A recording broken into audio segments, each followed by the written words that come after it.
ಕೇಂದ್ರ ಸರ್ಕಾರ ಇಂದು ಲೋಕಸಭೆಯಲ್ಲಿ ವಕ್ಫ್ ತಿದ್ದುಪಡಿ ಮಸೂದೆಯನ್ನ ಮಂಡಿಸಿದೆ. ವಿರೋಧ ಪಕ್ಷಗಳ ವಿರೋಧದ ನಡುವೆನೇ ಕೇಂದ್ರ ಸಚಿವ ಕಿರಣ್ ರಿಜಿಜು ಮಸೂದೆ ಮಂಡಿಸಿದ್ದಾರೆ. ಈ ವೇಳೆ ಕಾಂಗ್ರೆಸ್ ಸೇರಿ ವಿರೋಧ ಪಕ್ಷಗಳು ಗದ್ದಲ ಎಬ್ಬಿಸಿದ್ದವು. ಕೋಲಾಹಲದ ನಡುವೆನೇ ವಕ್ಫ್ ತಿದ್ದುಪಡಿ ಮಸೂದೆ ಮಂಡನೆಯಾಗಿದೆ.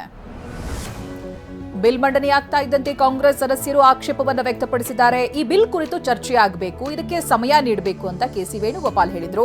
ಜೆಪಿಸಿ ಮಾಡಿರುವಂತಹ ತಿದ್ದುಪಡಿಗೆ ಆಕ್ಷೇಪವನ್ನು ವ್ಯಕ್ತಪಡಿಸಿದ್ರು. ಸಮಿತಿಯವರು ಎಲ್ಲರ ಅಭಿಪ್ರಾಯವನ್ನ ಸಂಗ್ರಹಿಸಿಲ್ಲ ಅಂತ ಹೇಳಿದ್ರು.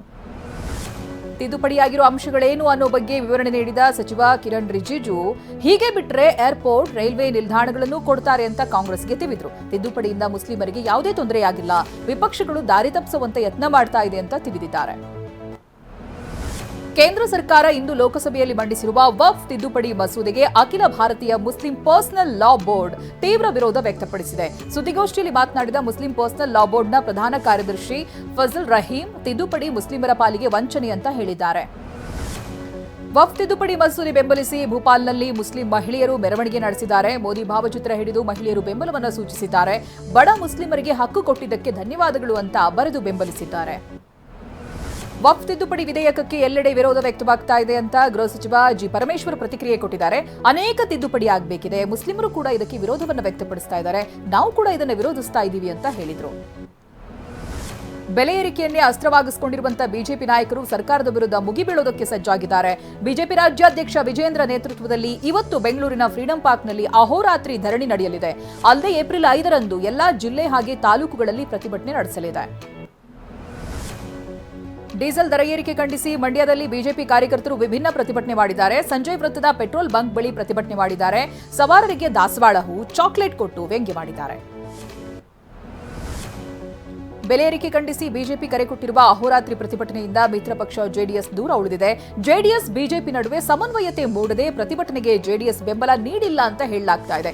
ಇನ್ನು ಕೆಲ ಜೆಡಿಎಸ್ ನಾಯಕರು ಪ್ರತಿಭಟನೆಯ ಮಾಹಿತಿನೇ ಇಲ್ಲ ಅಂತ ಹೇಳಿದ್ದಾರೆ. ಬೆಲೆ ಏರಿಕೆ ಖಂಡಿಸಿ ಬಿಜೆಪಿ ಪ್ರತಿಭಟನೆ ನಮಗೆ ಆಹ್ವಾನಿಸಿಲ್ಲ ಅಂತ ಜೆಡಿಎಸ್ ಶಾಸಕಾಂಗ ಪಕ್ಷದ ನಾಯಕ ಸುರೇಶ್ ಬಾಬು ಹೇಳಿದ್ದಾರೆ. ನಮ್ಮನ್ನ ಬಿಟ್ಟು ಪ್ರತಿಭಟಿಸ್ತಾ ಇರುವುದಕ್ಕೆ ನಮಗೂ ಬೇಸರ ಇದೆ. ನಮ್ಮನ್ನ ಆಹ್ವಾನಿಸದೆ ಹೋರಾಟ ಮಾಡ್ತಿರೋದು ಸರಿಯಲ್ಲ. ಅವ್ರನ್ನ ಯಾಕೆ ಕೇಳಬೇಕು ಅಂದುಕೊಂಡ್ರೆ ಪೆಟ್ಟು ತಿನ್ನಬೇಕಾಗುತ್ತೆ ಅಂತ ಹೇಳಿದ್ದಾರೆ. ರಾಜ್ಯ ಸರ್ಕಾರದ ಉಚಿತ ಯೋಜನೆಗಳಿಂದ ಮನೆಗಳು ಹಾಳಾಗಿವೆ ಅಂತ ಎಂಎಲ್ಸಿ ಎಚ್ ವಿಶ್ವನಾಥ್ ಕಿಡಿಕಾರಿದ್ದಾರೆ. ಯೋಜನೆಗಳಿಂದ ಗಂಡ ಹೆಂಡತಿ ನಡುವೆ ಜಗಳ ಶುರುವಾಗಿದೆ. ಇದು ಹುಚ್ಚು ಸರ್ಕಾರ.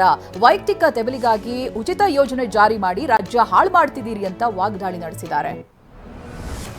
ಚಿನ್ನ ಸಾಗಣೆ ಕೇಸ್ನಲ್ಲಿ ಅರೆಸ್ಟ್ ಆಗಿರುವ ರನ್ಯಾಗೆ ಮತ್ತೊಂದು ಬಿಗ್ ಶಾಕ್ ಎದುರಾಗಿದೆ. ವಿಚ್ಛೇದನ ಕೋರಿ ರನ್ಯಾ ಪತಿ ಜತಿನ್ ಹುಕ್ಕೇರಿ ಕೋರ್ಟ್ ಮೆಟ್ಟಿಲೇರೋದಕ್ಕೆ ಸಿದ್ಧತೆ ನಡೆಸಿದ್ದಾರೆ. ಮದುವೆಯಾದಾಗಿನಿಂದ ರನ್ಯಾ ಜೊತೆಗೆ ಒಂದಲ್ಲ ಒಂದು ತೊಂದರೆ ಆಗ್ತಾ ಇದೆ ಅಂತ ಜತಿನ್ ರನ್ಯಾಳಿಂದ ಅಂತರ ಕಾಯ್ದುಕೊಂಡಿದ್ದಾರೆ. ವಿಚಾರಣೆಯ ವೇಳೆ ಥಳಿಸಿದ್ದಕ್ಕೆ ವ್ಯಕ್ತಿ ಸಾವು ಆರೋಪ ಕೇಸ್ಗೆ ಸಂಬಂಧಪಟ್ಟ ಹಾಗೆ ಇಬ್ಬರು ಪೊಲೀಸ್ ಅಧಿಕಾರಿಗಳ ತಲೆದಂಡವಾಗಿದೆ. ರಾಯಚೂರು ಪಶ್ಚಿಮ ವೃತ್ತದ ಸಿಪಿಐ ನಾಗರಾಜ್ ಮೇಕಾ, ಪಶ್ಚಿಮ ಠಾಣೆ ಸಬ್ ಇನ್ಸ್ಪೆಕ್ಟರ್ ಮಂಜುನಾಥ್ ಅಮಾನತು ಮಾಡಲಾಗಿದೆ. ರಾಯಚೂರು ಎಸ್ಪಿ ಪುಟ್ಟಮಾದಯ್ಯ ಆದೇಶವನ್ನು ಕೊಟ್ಟಿದ್ದಾರೆ. ಬೆಂಗಳೂರಿನ ಅತ್ತಿಗುಪ್ಪೆಯಲ್ಲಿರುವ ಕರ್ನಾಟಕ ಪಬ್ಲಿಕ್ ಶಾಲೆಯಲ್ಲಿ ಮುಖ್ಯ ಶಿಕ್ಷಕಿ ಮಕ್ಕಳನ್ನ ಟಾಯ್ಲೆಟ್ ಕ್ಲೀನ್ ಮಾಡಿಸಿದ್ದಾಳೆ. ಟಾಯ್ಲೆಟ್ ತಮ್ಮ ಸ್ಕೂಟಿಯನ್ನ ಕ್ಲೀನ್ ಮಾಡಿಸಿರುವಂತಹ ಎಚ್ಎಂ ಹಾಗೆ ಶಾಲಾ ಮಂಡಳಿಯ ಆಡಳಿತ ಮಂಡಳಿಯ ವಿರುದ್ಧವಾಗಿ ಇದೀಗ ಪೋಷಕರು ಗರಂ ಆಗಿದ್ದಾರೆ. ಏಪ್ರಿಲ್ 3ನೇ ವಾರದಲ್ಲಿ ಬಿಜೆಪಿ ರಾಷ್ಟ್ರೀಯ ನೂತನ ಅಧ್ಯಕ್ಷರ ನೇಮಕ ಘೋಷಣೆ ಸಾಧ್ಯತೆ ಇದೆ. ಸಂಸತ್ ಬಜೆಟ್ ಅಧಿವೇಶನ ಮುಕ್ತಾಯವಾದ ಬಳಿಕ ನೂತನ ಅಧ್ಯಕ್ಷರ ನೇಮಕ ಪ್ರಕ್ರಿಯೆ ತ್ವರಿತಗೊಳ್ಳಲಿದೆ ಅಂತ ಪಕ್ಷದ ಮೂಲಗಳು ತಿಳಿಸಿವೆ. ಉತ್ತರ ಪ್ರದೇಶದಲ್ಲಿ ಗಂಡನೊಬ್ಬ ಹೆಂಡತಿಯನ್ನ ಆಕೆಯ ಪ್ರಿಯಕರನ ಜೊತೆ ಮದುವೆ ಮಾಡಿಕೊಟ್ಟ ಪ್ರಕರಣಕ್ಕೆ ಟ್ವಿಸ್ಟ್ ಸಿಕ್ಕಿದೆ. ಮದುವೆ ಮಾಡಿಕೊಟ್ಟ 3ನೇ ದಿನಕ್ಕೆ ಹೆಂಡತಿಯನ್ನ ಗಂಡ ಬುಬ್ಲು ಮತ್ತೆ ಮನೆಗೆ ಕರ್ಕೊಂಡು ಬಂದಿದ್ದಾನೆ. ಮಾರ್ಚ್ 25ನೇ ತಾರೀಕು ದೇವಸ್ಥಾನದಲ್ಲಿ ವಿಕಾಸ್ ಜೊತೆ ರಾಧಿಕಾ ವಿವಾಹ ನೆರವೇರಿತ್ತು. ಕಳೆದೆರಡು ಪಂದ್ಯಗಳನ್ನ ಗೆದ್ದಿರುವಂತಹ ಆರ್ಸಿಬಿ ಹ್ಯಾಟ್ರಿಕ್ ಗೆಲುವಿನತ್ತ ಹೆಜ್ಜೆ ಇಡ್ತಾ ಇದೆ. ಇವತ್ತು ಬೆಂಗಳೂರಿನ ಚಿನ್ನಸ್ವಾಮಿ ಸ್ಟೇಡಿಯಂನಲ್ಲಿ ಗುಜರಾತ್ ಟೈಟನ್ಸ್ ವಿರುದ್ಧವಾಗಿ ಕಾದಾಡಲಿದೆ. ಟೇಬಲ್ ಟಾಪರ್ ಆಗಿರೋ ಬೆಂಗಳೂರು ಬಾಯ್ಸ್ ಹ್ಯಾಟ್ರಿಕ್ ಗೆಲುವು ತಮ್ಮದಾಗಿಸಿಕೊಳ್ಳೋಕೆ ಸಜ್ಜಾಗಿದ್ದಾರೆ.